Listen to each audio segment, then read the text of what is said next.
Today we're going to start Chapter 1 of Treasure Island. Remember, Treasure Island is a fiction story written by Robert Louis Stevenson. And remember, fiction means that the events are not real, but instead came from the author's imagination.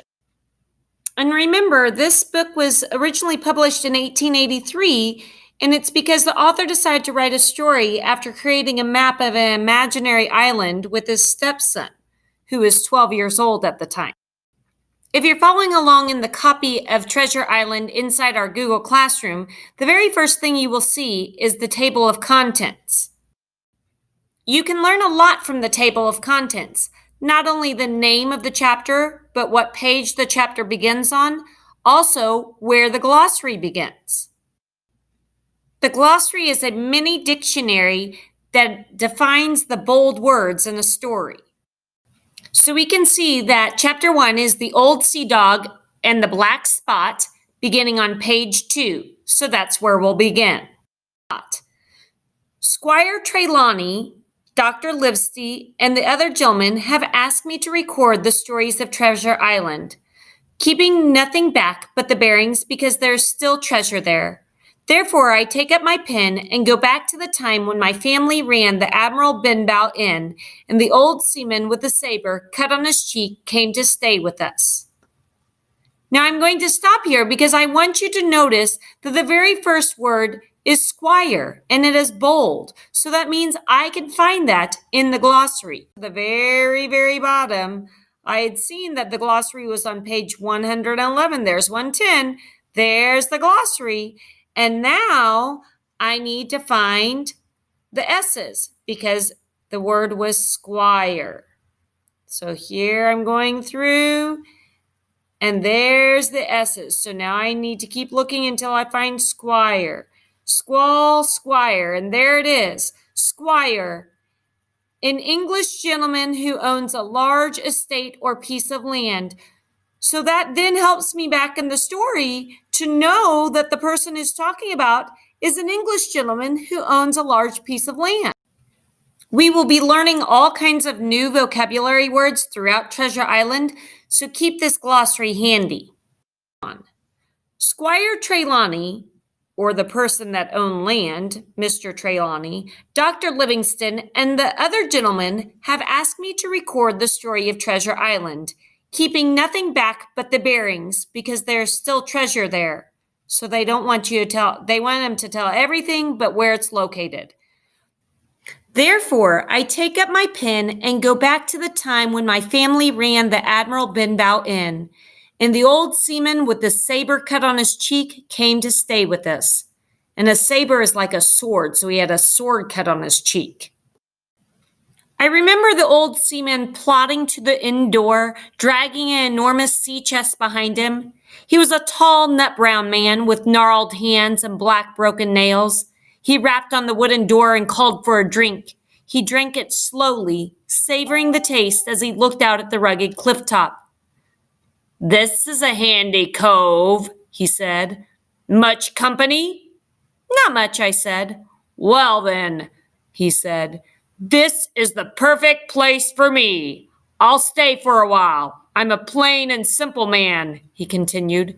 "Bacon and eggs is all I need. You can call me captain." Then, as if by magic, he threw down 4 gold pieces. "Tell me when I've worked through that," he said, looking fierce. What can we infer there? The fact that the captain asks much company and he says not much tells me that the captain does not want to be bothered or want others to know that he's there. The next part I want to talk about is when the captain says, "Tell me when I've worked through that." What he's meaning is he's paid up front and he wants to know when he's worked through that amount of money with his room and his board, which means his food and his place to stay. Every day he would ask if any seafaring men had gone by on the road. At first we thought he wanted company of his own kind, but eventually we realized he wanted to avoid them. It wasn't long before I understood the reason for his odd behavior. He took me aside one day and promised me a penny on the first of every month if I could keep my eyes peeled for a seafaring man with one leg. "Let me know the moment he appears," he growled. How the man with one leg haunted my dreams. On nights when the wind shook the house and the surf roared in the cove, I would see him in 1,000 forms. Sometimes his leg would be cut off at the knee. Sometimes it would be cut off at the thigh. In my nightmares, the man with one leg chased me, calling out my name and hopping on his good leg. He was always just a matter of inches behind me. I paid pretty dear for my monthly penny in the shape of those terrible dreams. Often in the evenings, the old captain would sing a wild sea song and force the inn guests to sing the chorus. On these occasions, it seemed as if the house was quaking as the words echoed within its walls. The old seaman's stories about bloodthirsty pirates, ferocious storms at sea, and wild deeds on the Spanish Main terrified our guests. He must have lived among the most wicked men ever to sail the seas. So I'm going to pause the story for just a moment to remind you of where the Spanish Main was. Remember, it was the northern part of South America and along the Caribbean and the southern part of the United States and Mexico. We know that the narrator is the person that's telling the story, and his family is running the Admiral Benbow Inn, which obviously the captain is staying at. We also know that he has been told to tell the story by the request of Squire Trelawney and Dr. Livesey and another gentleman, but we haven't been introduced to them yet. And then we also know that the story is happening, the setting is happening at this Admiral Benbow Inn. All of these things we need to keep in mind as we continue on with our story. He stayed for several months and never offered us any further payment. Whenever my father mentioned his bill, the captain would raise his voice and stare ominously at him until he retreated. I'm sure the terror in which my father lived greatly hastened his death. So that word ominously may be a word you're not familiar with. However, it's not a bold word, so we know it's not in our glossary. So another way we could figure out what that word means is by using context clues, which means using clues in the sentences around it. So the fact that he says, I'm sure the terror in which my father lived greatly hastened his death, tells me that that stare was obviously not a kind stare. And if the captain is raising his voice, I also know that he would not be staring kindly. One morning, while the captain was out walking and taking in the salty sea air, another seafaring man arrived. I was setting the breakfast table when the door opened and the man stepped in. He was a pale, rascally-looking creature, and I noticed he was missing 2 fingers. Is this here table for my mate Bill? He asked, pointing to a table that had indeed been set for our secretive guest. It was not a straightforward question, and he'd uttered those words with more than a hint of sarcasm. I told him that the table was for a man who called himself the captain. Has he got a nasty scar on one cheek? He inquired. Yes, I replied. Well, that would be my mate Bill. Is he here? He continued. He's out taking a stroll, I explained. The stranger announced that he would wait for his mate to return. Then he stood inside the door, peering out like a hungry cat waiting for a mouse. After a while, the captain strode in. Bill! Shouted the stranger. The captain spun around. He had the look of a man who had seen a ghost. Black Dog, he gasped. And who else? Returned the other.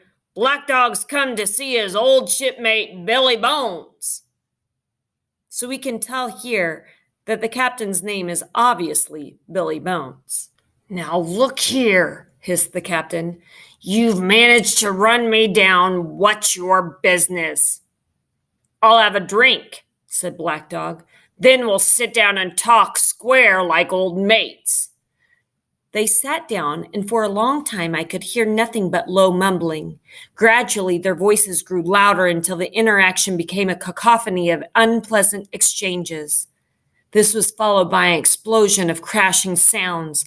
The chair and the table went over, a clash of steel followed, and then a cry of pain. The next instant, I saw Black Dog in full flight and the captain in hot pursuit, both men with sabers drawn. Blood streamed from Black Dog's left shoulder. At the door, the captain aimed one last tremendous blow, which certainly would have struck Black Dog had it not been intercepted by the inn's signboard. So I'm going to pause the story one more time to look at this word cacophony, which may be another word you're unfamiliar with. And again, it's not a bold word, so I'd have to use my context clues. It says, their voices grew louder until the interaction became a cacophony of unpleasant exchanges. So just from that, I could probably tell it's lots of noises, probably noises that are not nice noises, but maybe harsh and violent noises. Black Dog, in spite of his wound, disappeared over the hill in half a minute. The captain stood staring like a bewildered man. At last he turned, staggered, gasped for breath, and grabbed the door with one hand. "Jim," he croaked, "water!" I ran to fetch him water, but as I fumbled with the jug, I heard a loud crash.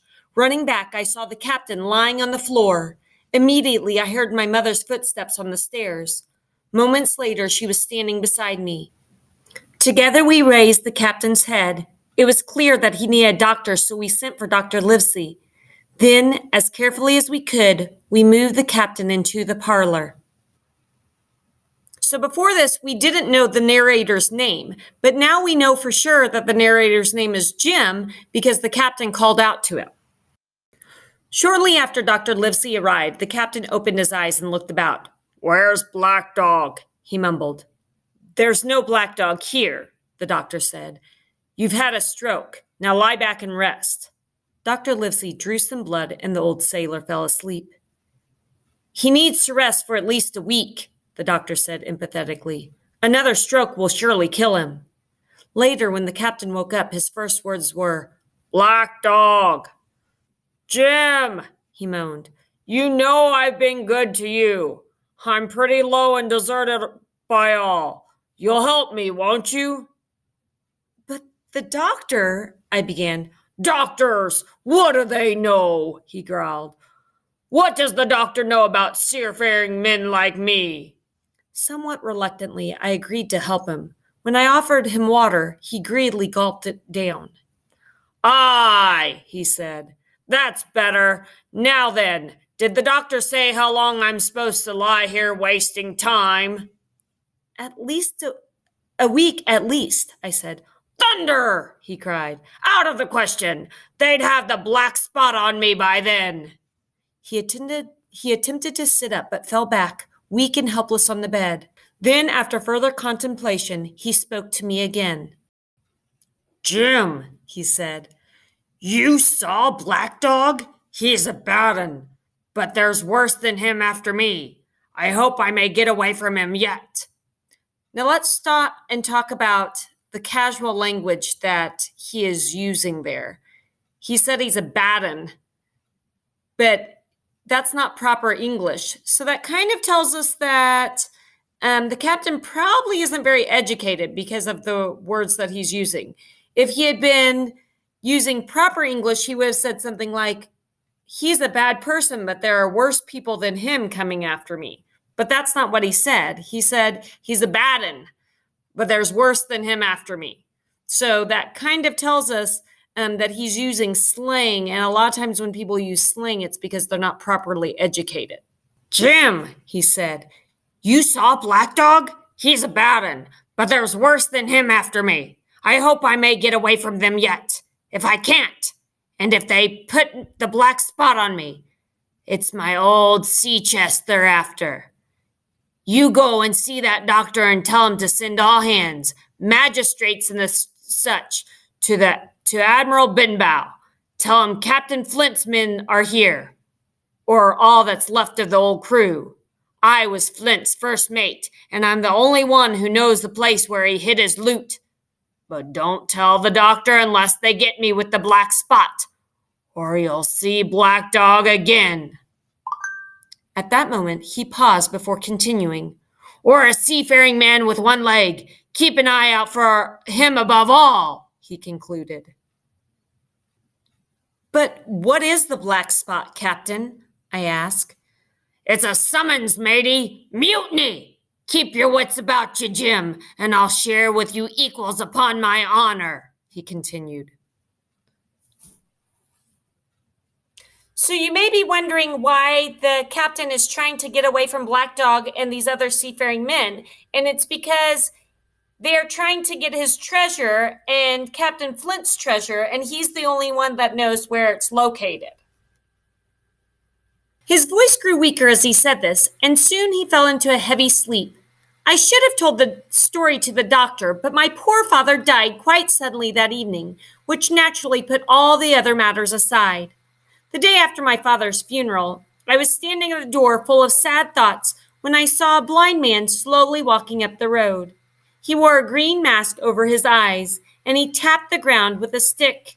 He was hunched as if from age and wore a hooded sea cloak. As he drew near, he called out, "Will anyone inform a poor blind man who has lost his sight in the defense of England, God bless King George, where he may now be?" "You are at the Admiral Benbow Inn," I explained. "I hear a young voice," he said. "Will you lend me your hand and lead me in?" I held out my hand, and the blind man gripped it like a vice. I struggled to escape, but he pulled me close. "Now, boy," the blind man said through gritted teeth, "take me to the captain." "But," I protested. "Take me in now," he commanded. He gave my arm a twist, and that made me cry out in agony. I've never heard a voice so utterly cruel and cold as that man's. I obeyed him without further hesitation. We walked together towards the room where the captain was resting. "When I'm in view, cry out, 'Here's a friend for you, Bill,'" he instructed me. As I opened the door, I repeated his words in a trembling voice. The captain attempted to rise, but he was too weak. Then I saw the blind man slip something into the captain's palm. So you might be wondering what got slipped into the captain's palm, like I am. Well, from the chapter's name, we know that the chapter's name was The Old Sea Dog and the Black Spot. And so you might be wondering, well, I don't even know what a black spot is. Well, the black spot is this letter that's coming to the sea captain that was just now slipped to him. And it's about mutiny. You might be wondering what mutiny is. And mutiny is a rebellious or uprising against those in charge of a ship. So if someone's wanting to overtake a captain, they're performing mutiny. So here this letter or this note has come to him telling him about this mutiny, the overtaking of him as captain. "Now that's done," said the blind man. With incredible nimbleness, he scurried out of the inn and back along the road. I could hear his stick tapping as he hurried away. The captain gazed at the piece of paper the blind man had given him. 10 o'clock, he cried. "That's 6 hours from now. We'll do them yet." With that, he lurched forward and managed to get to his feet. Then quite suddenly, he reeled about and put one hand to his throat. For a moment or two, I watched him as he swayed from side to side before crashing to the floor. I hurried to assist him, but it was too late. My mother descended the stairs and saw the old seaman lying on the floor. I explained to her as best I could what had just happened. After much discussion, we decided that we should open the sea captain's chest and take the money he owed us. First, we had to retrieve the key from the captain. The captain lay on his back with his eyes opened and one arm outstretched. By his hand was the slip of paper marked with the anticipated black spot. Scrawled on it was the message, "You have until 10 tonight." I searched the dead man's pockets, but could not discover the key to the chest. "Perhaps it's around his neck," suggested my mother anxiously. I opened up his shirt, and there it was, hanging from a piece of string. I cut the string with the old captain's knife, and then my mother and I raced upstairs, intent upon opening the captain's sea chest. So we know now that the black spot, or the letter that came to the sea captain, was informing him to do something by 10 p.m. that night, but it shocked him so much that it killed him. So now Jim and his mother, they're rushing to get to the treasure chest before anybody comes back, because they know they won't get paid for the things that he hasn't paid for up until now if they don't get that money right now. So before we end today, let's look at some of the characters that have been introduced in chapter 1. Of course, the very first character that we know about is Billy Bones, which is the captain. And the things that we know about Billy Bones, the captain, so far is that he's an old seaman with a scar on his face. He stayed at the Admiral Benbow Inn. We know that he has a sea chest and knows where other treasure is located. And we also know that he dies in chapter 1. The second character that we're introduced to is Black Dog. And Black Dog is one of Captain Flint's men. We know that he's missing 2 fingers, that he comes to the inn to find Billy Bones and to get his treasure. The third character that we're introduced to is Jim Hawkins. We now know that Jim is the narrator of the story. He is in fact a young boy. We know that his father has died, that he helps run the inn, and he seems very naive, which means innocent.